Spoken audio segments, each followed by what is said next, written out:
تھے, غریب تھے, انہوں نے کہا شادی کرنا ہے, کہا کچھ دینا ہوگا تمہیں, میں انصار کی کسی بیٹی سے تمہارا نکاح کر دوں گا, تم مہر میں کیا دو گے, جہیز میں نہیں. حضور صلی اللہ تعالیٰ علیہ وسلم نے مہر کے لیے پوچھا, مہر تو واجب ہے. اس صحابی نے کہا کہ میرے پاس کچھ نہیں. حضور نے فرمایا کیا ایک چاندی کی انگوٹھی دے سکتے ہو مہر؟ کہا یا رسول اللہ میں تو اتنا غریب ہوں, لوہے کی انگوٹھی بھی نہیں دے سکتا. 2 دن کے بعد حضور نے انہیں طلب فرمایا, کہا کہ کچھ ہے تمہارے پاس؟ پھر مدینے کے انصار صحابہ میں سے ایک کی بیٹی کو طلب کیا, کہا اس کا نکاح فلاں جوان سے کر دو.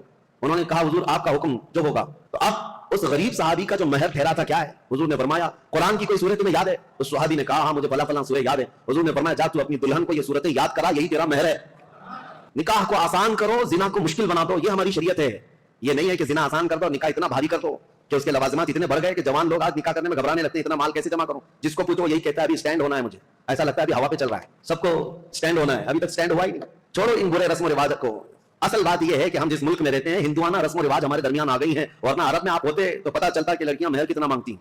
بیچارے عرب لوگ 35-40 سال کے ہو جاتے ہیں, ان کو شادی کرنا مشکل ہو گیا. وہاں الٹا معاملہ ہے, لڑکیاں مانگتی ہیں بہت, اور کم سے کم 50,000 ریال جو سعودی کے ہوتے ہیں, یعنی 10-11 لاکھ یا 12 لاکھ مہر میں رکھواتی ہیں. یہ وہاں کا مزاج ہے. اور جب ان سے کہا جائے نہیں ہم کو پیسے نہیں دینا پڑتا ہے, لڑکی پیسے دیتی ہے, تو عرب والے کہتے ہیں ہم تو ایسی 4 کرنے کو تیار ہیں فری میں. جاؤ کسی بھی ہندوستانی لڑکی کے باپ سے کہو کہ کچھ بھی جہیز مت دینا, کوئی چیز مت دینا, یوں ہی دے دینا, لڑکی ہم بیاہ کر کے لے آئیں گے. اسی لیے بہت سارے عرب یہاں سے آ کر کے نکاح کر کے لے جاتے ہیں. ابھی ہمارے کئی لوگ ہیں وہ یہ کہنے لگے کہ ہم انڈونیشیا سے شادی کر کے لا رہے ہیں, عرب میں بہت مشکل ہو گیا ہے. دونوں نظام غلط ہو گئے ہیں, شریعت مصطفیٰ سے ہٹے ہوئے نظام ہے. بات مختصراً اتنی عرض کروں گا, اگر ہمارے لیے آئیڈیل ہے کوئی نمونہ عمل ہے تو رسول اللہ صلی اللہ تعالیٰ علیہ وسلم کی بیٹی کی شادی, مولا علی کرم اللہ وجہہ الکریم کی شادی, یہ دیکھ